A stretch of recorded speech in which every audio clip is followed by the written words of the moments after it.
पापा पापा देखिए कितना भरा हुआ वॉलेट है। नन्ही हर्षिता दादी के कमरे से निकलकर दौड़ती हुई बरामदे में बैठे अपने पापा रघु के पास आकर उनके गले में झूल गई। अरे किसी का वॉलेट नहीं लेते, यह गंदी बात है। मैंने आपको बताया है ना। रघु के पास बैठी उस्मिता ने अपनी 7-8 वर्ष की बिटिया को हल्का सा डांटते हुए समझाने की कोशिश की। हाँ, लेकिन इसमें पापा की फोटो रखी थी तो मैंने सोचा कि यहाँ उन्हीं का ही होगा, इसलिए ले आई। हर्षिता थोड़ा रुआसी हो उठी। बाबूजी के क्रियाक्रम के बाद लगभग सभी रिश्तेदार वापस जा चुके थे। बस बड़ी बुआ रह गई थी, जो बरामदे में बैठे रघु के साथ अपने स्वर्गवासी हो चुके भाई के बचपन की यादें साझा कर रही थी। माँ बेटी के वार्तालाप को सुन रघु ने जो ही उनकी ओर सिर घुमाया, हर्षिता के नन्हे हाथों में उस वॉलेट को देखकर वह चौंक पड़ा। अरे यह तो सचमुच मेरा ही वॉलेट है। इतने वर्षों के बाद भी उस वॉलेट को वह भला कैसे भूल सकता था, जो उसकी जिंदगी का पहला वॉलेट था। विस्मित रघु ने हर्षिता को नजदीक बुलाकर उससे प्यार से पूछा, बेटा यह आपको कहाँ से मिला?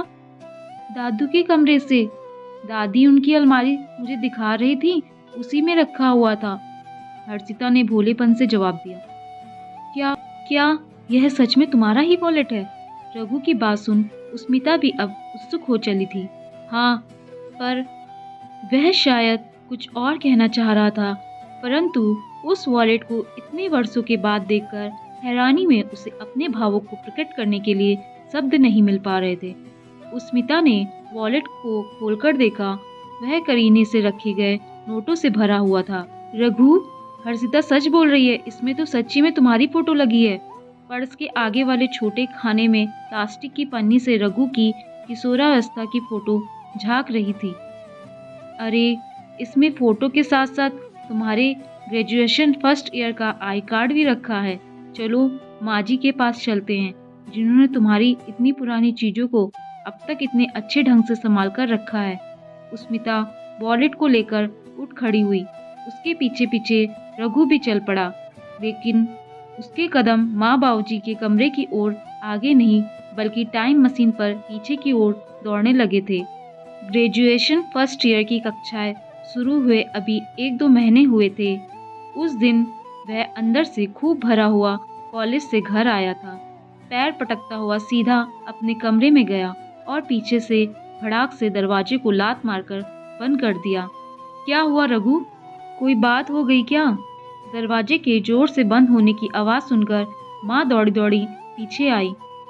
किवाड़ बंद तो था, परंतु अंदर से चटकनी बंद नहीं थी। देखा तो रघु औंधे मुंह बिस्तर पर पड़ा था और उसका कॉलेज बैग एक ओर फेंका हुआ था। क्या हुआ बेटा, किसी से झगड़ा हो गया क्या? बैग को मेज पर रख वह प्यार से उसके बालों में उंगलियां फिराने लगी। नहीं, जब मेरी किसी को परवाह नहीं है तो मुझे भी किसी से बात नहीं करनी। वह तकिए में मुंह घुसाए गुस्से से बोला।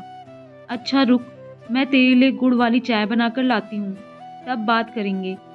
थोड़ी देर में वह रघु की पसंदीदा काली मिर्च और गुड़ वाली चाय बनाकर ले आई। गुस्से के बावजूद वह अपनी पसंदीदा चाय पीने से खुद को रोक नहीं सका था। चाय के हर घूंट के साथ उसका मौन संकल्प भी कमजोर पड़ता गया। आखिर माँ ही तो पूरी दुनिया में वह शख्स है जो जानती है कि अपने रूठे हुए बच्चे को कैसे मनाया जाता है। अब तो बोल दो, क्या हुआ? माँ ने प्यार से उसका चेहरा अपनी तरफ घुमाया। माँ, क्या आप लोग इतने गरीब हैं कि मुझे थोड़ी सी भी पॉकेट मनी नहीं दे सकते? ओहो, तो तू इस वजह से नाराज है? अरे बेटा, अब मुझे कोई तर्क वर्क नहीं सुनना। सारे लड़कों को पॉकेट मनी मिलती है, वे शान से अपने पर्स से पैसा निकाल ऐश करते हैं। एक मैं ही हूँ फटीचर, भिखारी की औलाद। रघु, जुबान को लगाम दो। तुम्हारे बाबूजी बैंक में चपरासी हैं, कोई कलेक्टर नहीं। वो घर का खर्च कैसे चलाते हैं तुम्हें क्या पता? और तुम्हें यह भी ध्यान रखना चाहिए कि तुम्हारी बड़ी बहन का ब्याह भी होना है और उसमें कितना खर्च आएगा। तुम्हें इसका कोई अंदाजा भी है? हाँ, यह मेरी ही गलती है जो मैं इस घर में पैदा हुआ, जहाँ कुछ भी अपने मन का नहीं मिल सकता। वह जान रहा था कि उसके शब्दों से उसकी माँ दुखी हो रही होगी, परंतु कॉलेज में सहपाठियों के सामने नीचा देखने के अपमान की पीड़ा के सामने उसे माँ के दुख की 30 कमतर ही लगी। वह पैर पटकता हुआ छत पर चला गया। शाम को जब बाबूजी घर आए तो स्याह माहौल को देख उन्हें समझते देर नहीं लगी। कि आज जरूर यहाँ कुछ अप्रिय हुआ है। क्या बात है? घर में इतनी खामोशी क्यों है? और रघु कहाँ है? 2 कमरे के छोटे से घर में धीमी सी आवाज भी भला कहाँ पर्दे में रहती है। माँ की फुसफुसाहट छत पर भी साफ सुनाई दे रही थी। अरे कोई खास बात नहीं, कॉलेज के लड़कों ने थोड़ा इसे चिढ़ा दिया है। उनके बेटे को दूसरे लड़कों ने चिढ़ा दिया और वह इतनी सी छोटी सी बात से परेशान हो उठे। क्यों चिढ़ाया उन्होंने रघु को? अरे कुछ खरीदने खर्च वर्च करने की बात रही होगी। अच्छा, हम रघु को थोड़ी सी पॉकेट मनी दे सकते हैं क्या? पति की मजबूरी और जवान हो रहे बेटे की पीड़ा में संतुलन बिठाते हुए फिर उन्होंने धीरे धीरे आज का पूरा घटनाक्रम उन्हें बता दिया। कुछ देर खामोशी छाई रही। फिर बाबूजी की आवाज़ उसके कानों में पड़ी, मुझे एक जरूरी काम से बाहर जाना है। फिर दरवाजे के चर्र से खुलने और फिर बंद होने की आवाज़ आई। ये देखिए कितने संवेदनहीन है। माँ ने बताया, फिर भी इन पर कोई फर्क नहीं पड़ा। जरूरी काम का बहाना बनाकर निकल गए।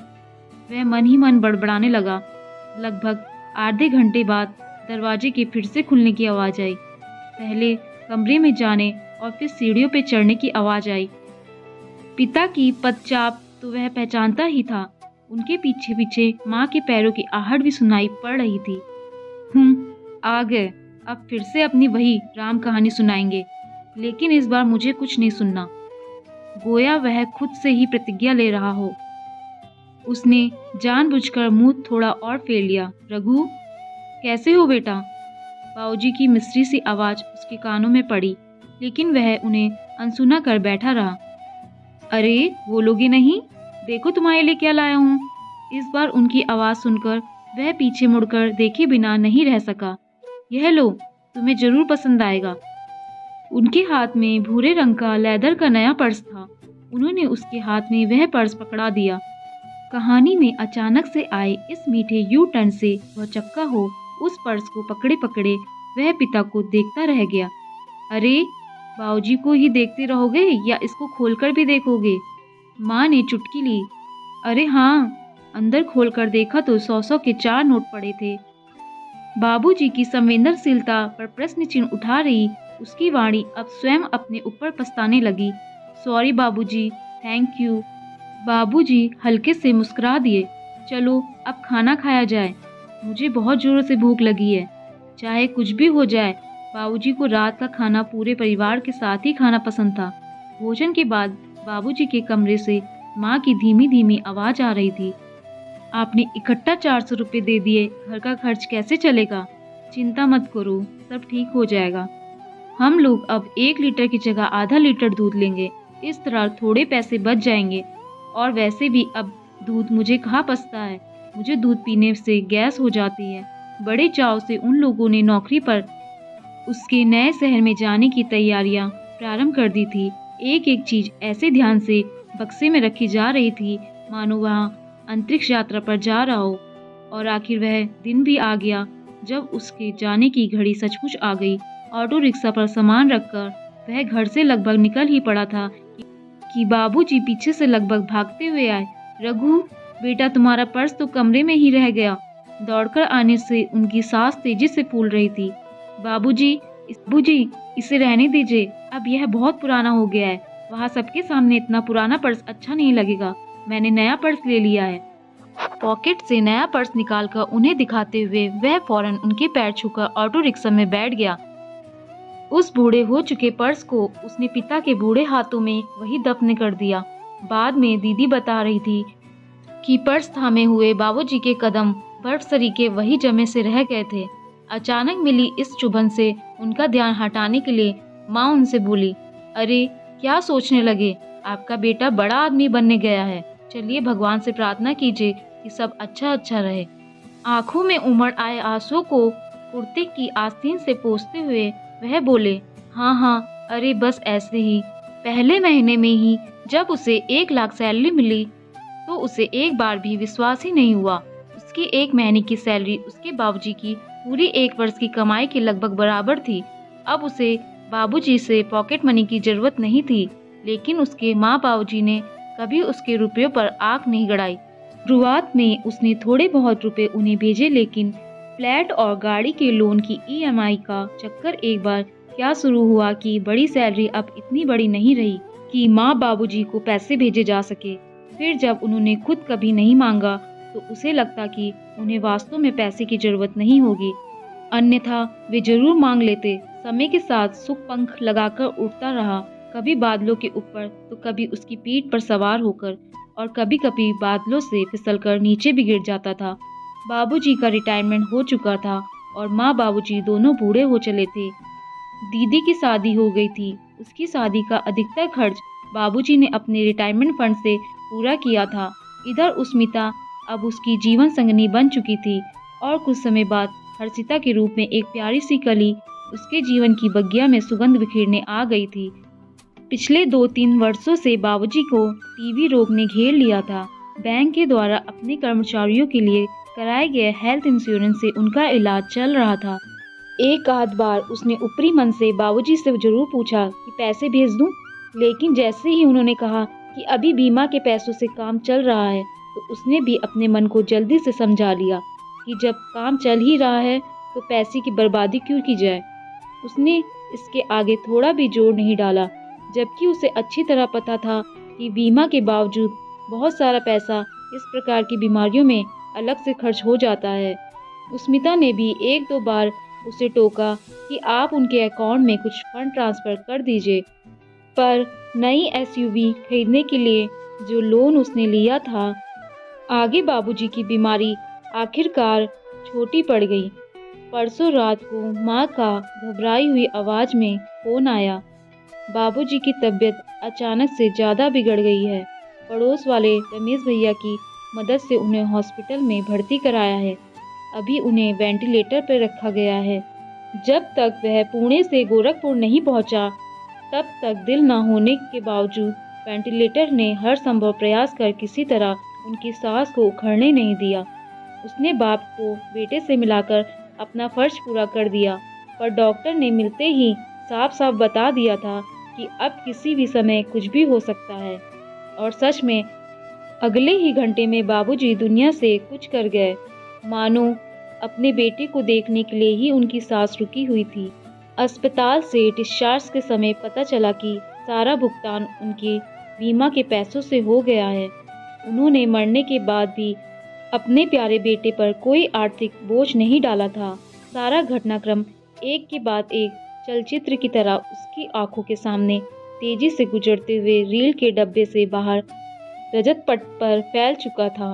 माँ जी, आपने रघु का वॉलेट इतनी अच्छी तरह से अब तक रखा हुआ है, अद्भुत है आप। माँ की प्रशंसा में बोलते हुए उस्मिता के गहरे तक भीगे हुए स्वर से चौंककर वह फिर से वर्तमान में वापस आ गया। माँ वॉलेट का अर्थ तो नहीं समझ रही थी, लेकिन उस्मिता के हाथ में पर्स देखकर उन्होंने अनुमान लगा लिया था कि बात रघु के पर्स की हो रही है। बेटा, इस प्रशंसा के असली हकदार तो रघु के बाबूजी हैं। रघु उनकी आंखों का तारा था। यह बोलते हुए उन्हें याद कर वह फिर से रोने लगी। उस्मिता उन्हें चुप कराने लगी। माँ, लेकिन इस पर्स में इतने रुपए कहाँ से आए? मुझे तो याद नहीं कि मैंने इसमें इतने रुपए छोड़े थे। रघु अभी भी वॉलेट में रखे हुए रुपयों में ही खोया हुआ था। बेटा, तुम्हारे जाने के बाद यह पर्स तुम्हारे बाबूजी के लिए तुम्हारी निशानी बन गया था। वे हर महीने नियम से इसमें तुम्हारी पॉकेट मनी रख देते थे। कभी बहुत ज़रूरत पड़ी और मैंने इसमें से पैसे निकालना चाहा तो वे साफ मना कर देते, नहीं, यह रघु की पॉकेट मनी है, उसे मत छूना। माँ के एक एक शब्द में उसे आज अपने लिए बाबूजी का प्यार पहाड़ी झरने की भांति स्वच्छ, निर्मल और अविरल बहता हुआ साफ साफ दिख रहा था। उसे पहली बार खुद पर सचमुच गलिनी हो रही थी कि उसने कभी भी बाबूजी के प्यार और संवेदना को समझने की कोशिश नहीं की, जबकि तमाम मुश्किलों के बाद भी मरते दम तक अपने प्यारे बेटे के लिए पूरे जतन से खुशी खुशी अपना फर्ज पूरा करते रहे। उस्मिता से वॉलेट को लेकर उसे अपने सीने से लगाकर वह फूट फूट कर रोने लगा। बरसों से जमा हुआ स्वार्थ और नासमझी का मैल अब जाकर निकल सका था। रोते रोते बस यही सब उसकी जुबान से निकल रहे थे। बाबूजी, मुझे माफ़ कर दीजिए, मैं बहुत बुरा हूँ, मैं आपको कभी नहीं समझ पाया। रोते हुए रघु को उसकी माँ समझा रही थी कि तुम मत रो, नहीं तो तुम्हारे पिता को दुख होगा, क्योंकि वे कहा करते थे, रघु हमारी शान है, मैं कभी उसको दुखी नहीं दे सकता। वॉलेट पकड़े पकड़े वह बाबूजी की सूनी पड़ चुकी चारपाई पर औंधे मुंह गिर पड़ा। दोस्तों, आपको ये कहानी कैसी लगी नीचे कमेंट्स करके हमें ज़रूर बताइएगा।